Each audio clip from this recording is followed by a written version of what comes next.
This is sprouted barley, and the barley is actually just grown by a neighbour of ours, just a 5-minute drive away, and decided that that might be a better thing to feed them with in terms of their grain. And I spend a few days sprouting it. I can show you another time how I do that. My neighbour's farm is an organic certified farm, so that's another thing. We couldn't find organic goat feed anywhere, and probably if we did search online it'd be pretty expensive. So this is our way of making sure the goats just consume good stuff. We try not to give them very much grain. Ideally I'd love to just do grass-fed goats, although their natural diet isn't really grass, but not so much grain anyway. But at the very least it's nice to have a small treat for them while they're being milked, since it's a favour we're asking of them, I guess. These guys like the sprouted barley just as much. He's just doing some cleaning. Ronson. Right, let's go and get the goats. This is the pallet, and they'll be ready to come out. They're pretty well behaved when it comes to this part of the day.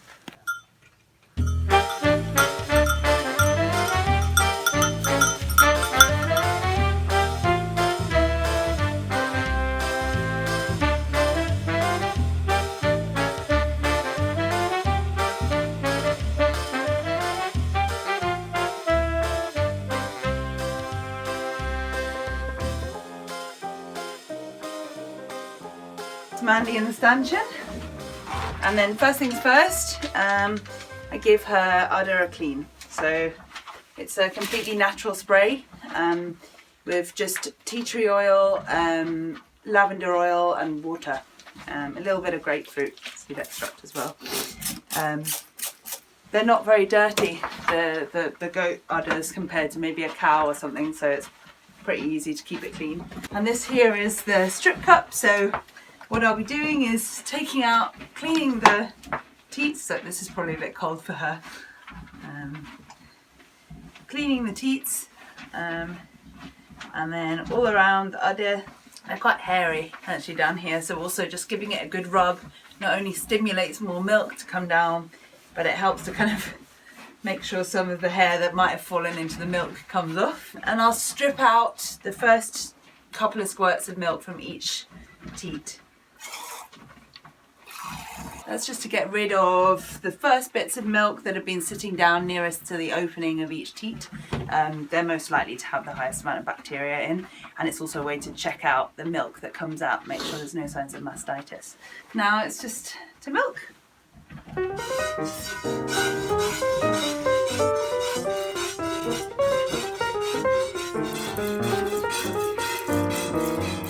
So what's your milking technique?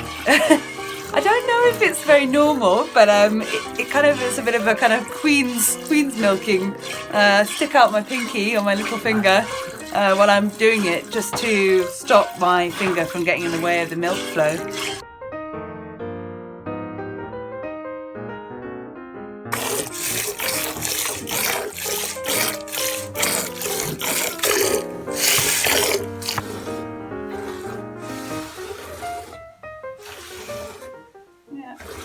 It's actually getting the last bits of milk that takes the longest normally, as they empty out.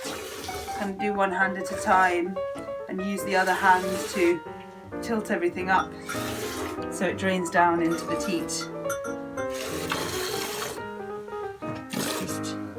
Goat's milk is very white compared to cow's milk. That's because the goats actually digest the beta carotene in grass, and that means that the orange colour of it doesn't express in the milk because they've already broken it apart through their metabolism, whereas the cows haven't done that, so it'll appear as a yellow colour in the milk. So that's why generally goats products, goat cheese, goat milk will be very white, bright white, and cows should be yellow if it's healthy grass-fed. So once I've finished milking, I just weigh the milk, and that's going to give me the equivalent value in litres. So 1 litre is generally about a kilo of milk. Okay, so I subtract the value of the bucket, and that means she's made about 1.4 litres today, so that's pretty good for winter. This is the udder cream I use. It's, again, quite very natural. Main ingredients are peppermint oil, calendula oil. It's got lanolin, so it really helps to keep their udders nice and moisturised and in good condition. since they're so well used. Once I've kind of rubbed it in and kind of stimulated the last bits of milk, I'll strip them out into the strip cup that I used at the beginning to make sure that her body doesn't start to decrease the amount of milk it produces by leaving some in there. So we try and get every last bit.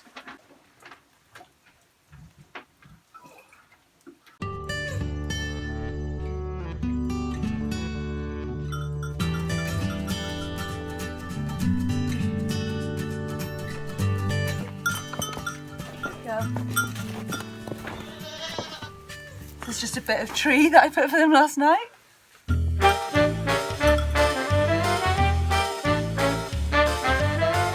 She's just peeing. Is this where she gets her name from? My 5-year-old daughter loves it that we've got a goat called Pea because she gets to have a giggle over her breakfast cup of milk saying that she's drinking a glass of pea.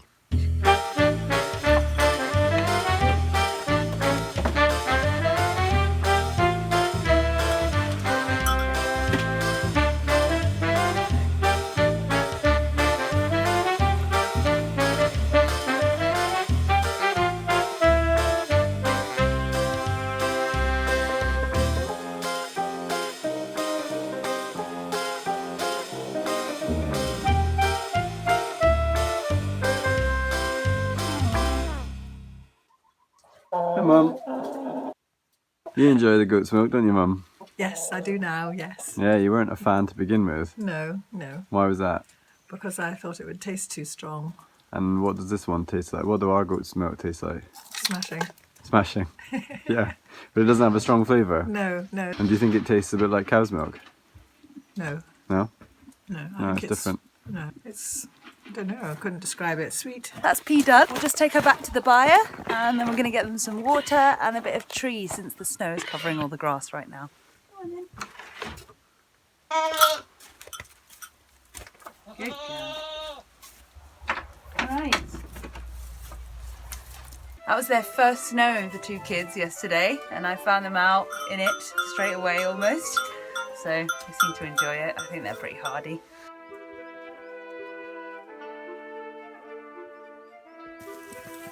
Just a bit of alder for them to snack on for the day. They seem to enjoy the little catkins. Just going to take this into the what we call the calf paddock.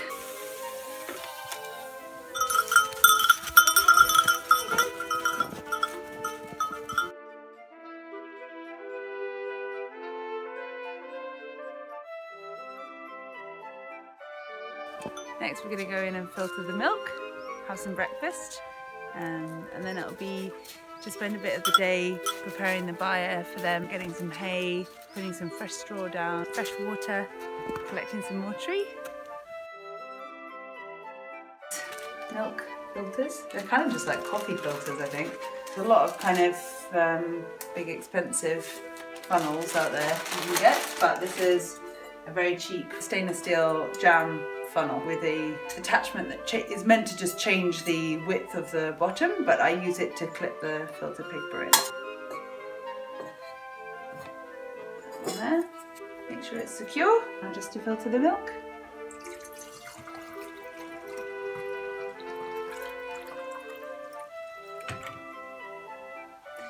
So that's our milk, and this is Shirley's bottle, James's mum.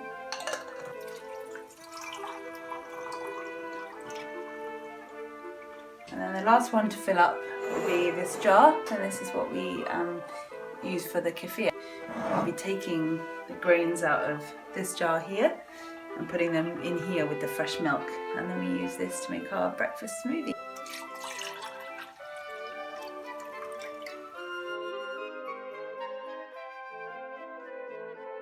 Straight into the fridge is really important with raw milk. Now I'm just going to take the kefir grains out of the kefir that I made the day before yesterday and put them in this fresh milk here. It's just like any kind of a sourdough culture or anything, you just have to keep feeding it with fresh material, and for milk kefir that's fresh milk, ideally unpasteurized. This kefir that I've taken the grains from is ready for us to drink. We like this best blended up with our own apples and a bit more of the fresh milk and a bit of cinnamon. We have it every day.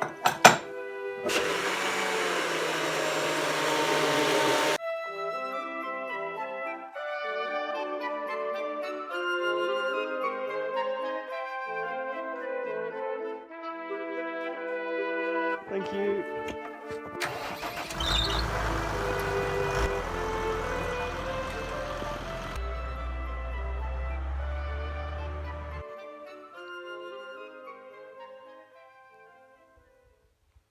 Great, we just had some hay delivered from our friend and neighbour across the way.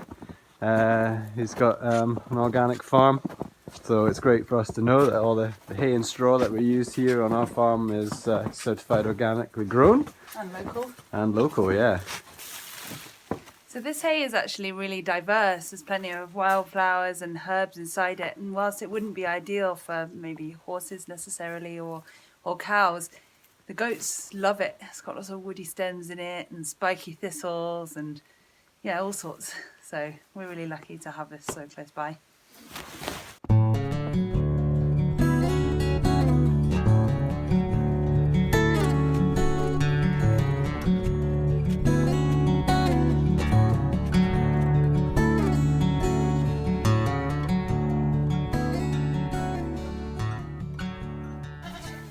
Okay, so that's the goats sounding like they want to come in very soon. So I'm going to just put some fresh straw down. They've got some nice new hay. I put a bit of tree hay in there, and I'm just going to lay down some fresh straw so they've got nice dry bedding to make sure they keep nice and warm in this weather.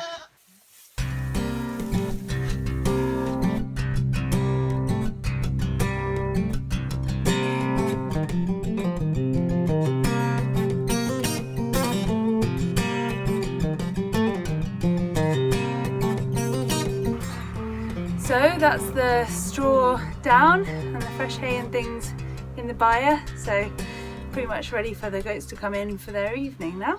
Hello. Come on in then.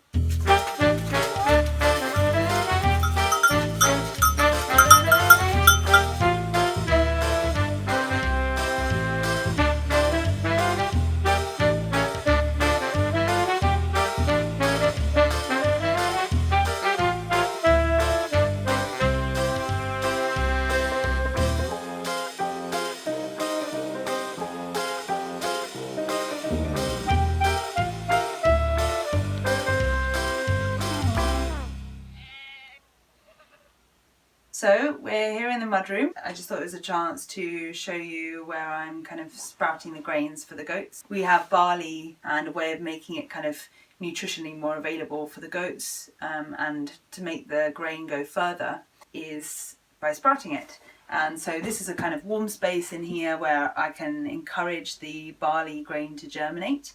And I just do that by using kind of old buckets with lids, and I fill them up, leaving some space for the barley to expand. So this is the first stage, and these have been soaked for, I think it was just under 2 days in water. I just covered them with water, and then I've just drained that off. So I leave them for a good few days in the buckets. So all of these buckets have ready soaked grain in, and I shake them every day to make sure that there's a bit of circulation in there and it doesn't get too, it doesn't get mouldy or anything basically. After a few days of being in those buckets, it moves into one of these, which is just a storage box.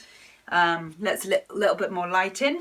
And as you can see, after a few days, they reach the point of sprouting. You can see here that they've sprouted slightly, and I'll probably leave this for another couple of days until the sprouts are long enough that they almost all tangle up together. After a couple of days, this will have risen up like this because of all of the shoots pushing each grain apart, and then they're ready to feed to the goats. Okay, so this is the sprouted grain that the goats get a bit of twice a day, and you can see that the sprouts are a bit longer than the ones I showed you that were at the other stage inside, and that's just what I've deemed as ready to feed to them. So that's the end of my day and my daily chores. I hope you've enjoyed this video, and if you have, please click subscribe, share this with your friends, and I'll catch you next time. Bye.